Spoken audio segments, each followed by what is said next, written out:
Hello everybody. If you're watching this, it's probably because I am out with a sick child today, so I apologize for the absence. My plan is to be here again tomorrow, but we're going to carry on as if I was there with a videotape lesson, so we'll see how this goes. This is kind of a carryover of yesterday's lesson where we talked about functions, function notation, and touched a little bit on domain and range. So with this lesson, we're going to talk about theoretical and practical domains and how that applies to a function. So, domain. The domain, if you remember from yesterday, is all the inputs for a function. We're going to use a D to denote domain. And the range is all the possible outputs for a function. And we'll use an R to denote range. All right? Now we're going to go through 4 examples where we're going to try to determine the domain and range of the function. So, example number 1. f of x equals 2x plus 5. What's the domain and range? Think about it. What can you plug in for x in order to get an output? What will all your outputs be? The domain is all numbers. We can plug in any number for x and get an output. The range is also all numbers. Right? Whatever number we plug in, we can get any possible number out. If I plug in a negative for x, I could get a negative out. If I plug in a positive x, I could get a positive out. So any number will work for both our domain and range. Function number 2. f of x equals x squared. Okay. Once again, what's our domain? What's our range? What can we plug into x? What will we get out?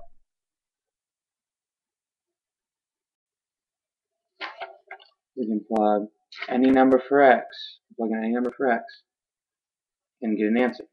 Any positive, any negative. But if we plug in a negative number, we won't get a negative out, we'll get a positive out.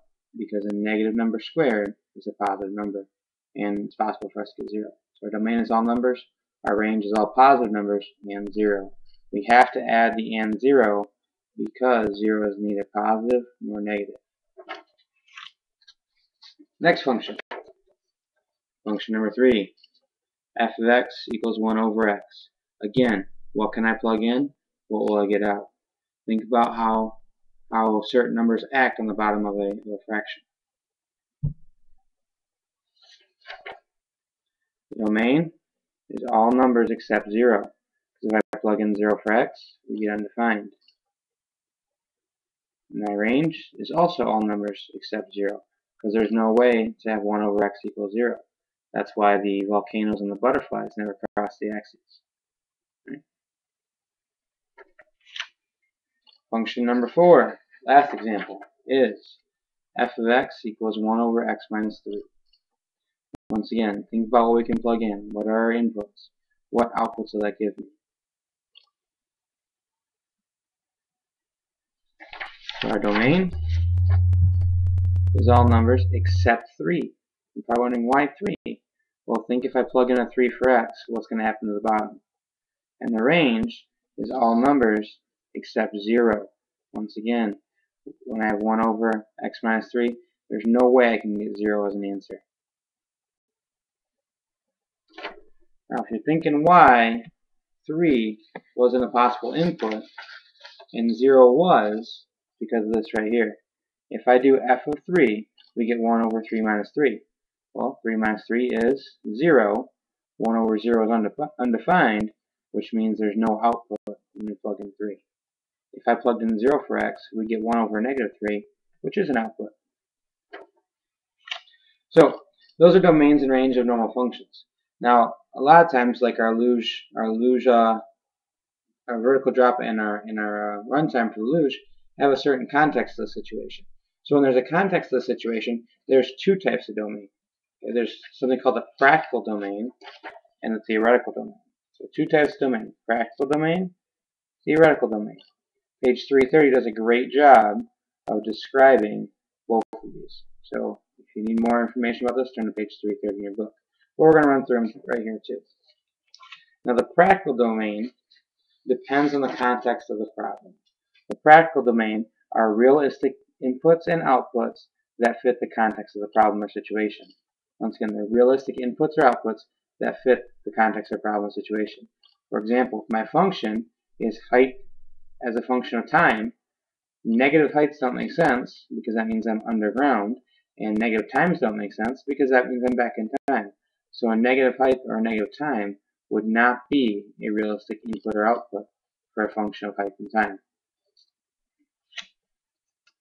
Theoretical domains, well, we already found theoretical domains. Theoretical domains are any possible inputs that will give me an output for a function. So any input that we can plug into the equation and get an output, that's part of the theoretical domain. And any possible output is part of the theoretical range. Right? Any input or output that works with the function is part of the theoretical domain. So the difference is theoretical doesn't apply to the context. It doesn't care about the context of the situation. Negative times are okay, negative heights are okay. Practical depends on the situation itself. So a negative time wouldn't make sense, a negative height wouldn't make sense, negative distances don't make sense. If you can't have a negative term for that unit, such as distance, height, time, then it can't be part of the practical domain. Hopefully, this example will kind of clear that up for you. We're going to look at page 329, problem number 4. All right? So turn to page 329 in your book, problem number 4. Now, problem 4 says the rule I of D gives intensity of sound from a stereo speaker in watts as a function of distance from the speaker. So in this function, I of D equals 8. Oh, this is kind of tough. 8 over D squared. Okay? I is the sound intensity. D is the distance of the speaker. Now, hopefully, your mind goes directly to that practical domain and range. Right? There are some obvious values that can't be a part of our input or our output based on intensity and distance. Right? But before we get to practical, let's talk about theoretical domain. Okay? The theoretical domain.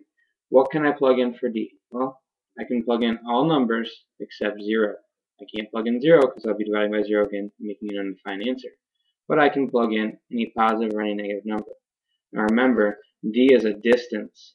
So do negative distances make sense? But it doesn't matter because we're talking about theoretical domains.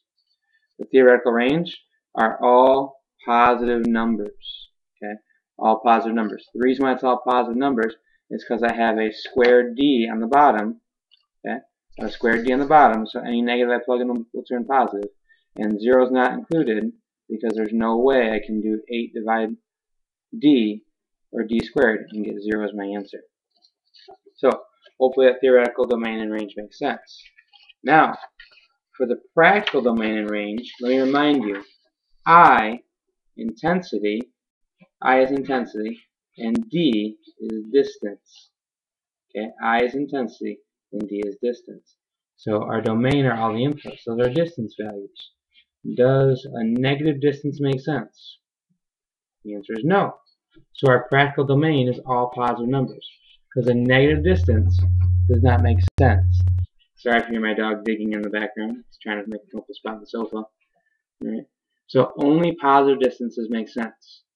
Now our range are intensities. Do negative intensities make sense? And the answer is no, because an intensity of 0 is a sound you can't hear, and then it goes up from there. So the range is only positive numbers, because only positive intensities make sense. So hopefully the difference between theoretical and practical domains makes sense to you. If you have questions, please feel free to watch this again. Also, my plan is to be there again tomorrow, so if we have questions, we can talk about that. Lastly, your assignment for today. Assignment. Due today must be turned into your folder. Finish the worksheet from yesterday, the back side. Okay, so front and back should be done. Then do page 329, 4 through 6. Skip G on number 6. And then page 331, check your understanding. If you finish all that, then work on your OYO. Should still be on the board. It's not. It's page 305, 1 through 5, 9 and 10. Oh, sorry, page 345, not 305. So, hopefully this makes sense. Like I said, feel free to watch this again if you need to. If the function notation doesn't make sense, then the video from yesterday is still linked to Facebook and on YouTube. If you have any questions, ask a sub, ask your friends. We may work together. Make sure it gets turned in before you go today. Thanks a lot. Have a great day.